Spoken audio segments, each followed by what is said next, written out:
কাৰণে আদা নহৰু অলপমান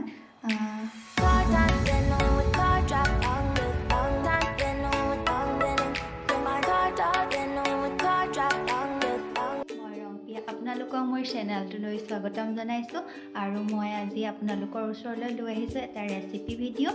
এই ৰেচিপিটোনো কি আপোনালোকে যদি মোৰ ভিডিঅ'টো সম্পূৰ্ণকৈ চাই তেনেহ'লে গম পাব। চোৱাৰ আগতে মই কৈ দিছোঁ ৰেচিপিটো কিহৰ। ৰেচিপিটো হৈছে চিকেনৰ ৰেচিপি আৰু আপোনালোকে ভিডিঅ' নোচোৱাৰ আগতে মই গেৰাণ্টি দি কৈছোঁ এইটো হ'লে আপোনালোকে ভাল পাবই, কিয়নো এইটোৰ কাৰণে না তেল না গেছ না মছলা ইমানকৈ খৰচ নহয়, মানে খৰচ হয় কিন্তু বহুত কম খৰচ হয় আৰু এইটো এটা সময়ত দুটা বস্তু বনাব পাৰি। আৰু যিহেতু আমাৰ সময়ৰ নাটনি নহয়নে বাৰু, আৰু খোৱাৰ সময়ত যদি সোনকালে দুটা বস্তু হৈ যায় তাতকৈ ডাঙৰ কথা আৰু কিহৰ আছে নহয়নে বাৰু।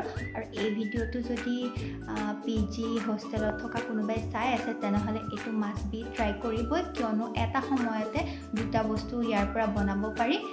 তেনেহ'লে মই মোৰ ৰেচিপিটো শ্বেয়াৰ কৰোঁ নহয়নে বাৰু। আৰু যদি আপোনালোকে মোৰ চেনেলটোত নতুন হয় তেনেহ'লে প্লিজ ছাবস্ক্ৰাইব কৰি দিব নাপাহৰিব, আৰু যদি পুৰণা হয় তেনেহ'লে কমেণ্ট কৰি জনাব ৰেচিপিটোনো কেনেকুৱা পালে। তেনেহ'লে আহকচোন মোৰ ৰেচিপিটো কি তাকে আপোনালোকক দেখাব লাগিব। এই প্ৰেছাৰ কুকাৰটো ডাঙৰ হ'লেও কথা নাই, সৰু হ'লেও কথা নাই, এই প্ৰেছাৰ কুকাৰটো হ'লেই হ'ব। এনেকুৱা এইখিনি দেখিছেনে চিকেন, এইখিনি চিকেন মই ইয়াৰ বনাবৰ কাৰণে থৈ দিছোঁ। এয়া লাগিবই চিকেনৰ কাৰণে আদা নহৰু অবিহনে আধৰুৱা, সেইকাৰণে মই আদা নহৰু অলপমান কুচাই লওঁ।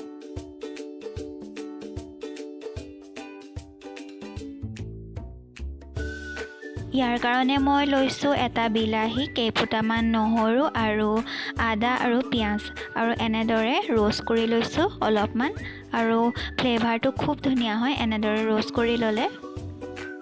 যদি আপোনালোকে বিচাৰে সৰু সৰু টুকুৰা কৰি আদা নহৰু পিঁয়াজ এডাল শলাত ভৰাই ৰ'ষ্ট কৰিব পাৰে, কিন্তু মই এনেকৈয়ে কৰিলোঁ। আপোনালোকৰ সুবিধা অনুযায়ী এনেদৰে কৰি ল'ব পাৰিব। আৰু এতিয়া গোটেইকেইটা উলিয়াই লৈ মই বাকলিডাল গুচাবলৈ চুৰি এখন লৈছিলোঁ, কিন্তু চুৰিৰে ভাল নোহোৱাৰ কাৰণে মই হাতেৰে গুচাবলৈ লাগি গ'লোঁ। ঠাণ্ডা হ'লে বাকলিটো খুব সোনকালে এৰাই যায়। এতিয়া মই সকলোখিনি চফা কৰি লৈ বিলাহীটো পিটিকা কৰি লৈছোঁ, আৰু ৰ'ষ্ট কৰা যিহেতু হৈছিলে পিঁয়াজটো হাতেৰে এনেকৈ পিটিকা কৰিব নোৱাৰি, সেইবাবে অলপমান সৰু সৰু টুকুৰা কৰি চুৰিয়ে কাটি দিলোঁ। লগত আদা নহৰুখিনি আছেই, আৰু এতিয়া সৰু সৰুকৈ পিচ কৰি পেলাই আলুখিনি দি দিছোঁ যাতে সোনকালে সিজি যায়। আৰু এতিয়া চিকেনখিনিৰ লগত এইখিনি ভালদৰে মোহাৰি পিটিকা কৰি ল'ম। আৰু ইয়াত মই দিম অকণমান তেল, অকণমান ফ্লেভাৰৰ কাৰণে জিৰা আৰু জলকীয়া গুড়ি।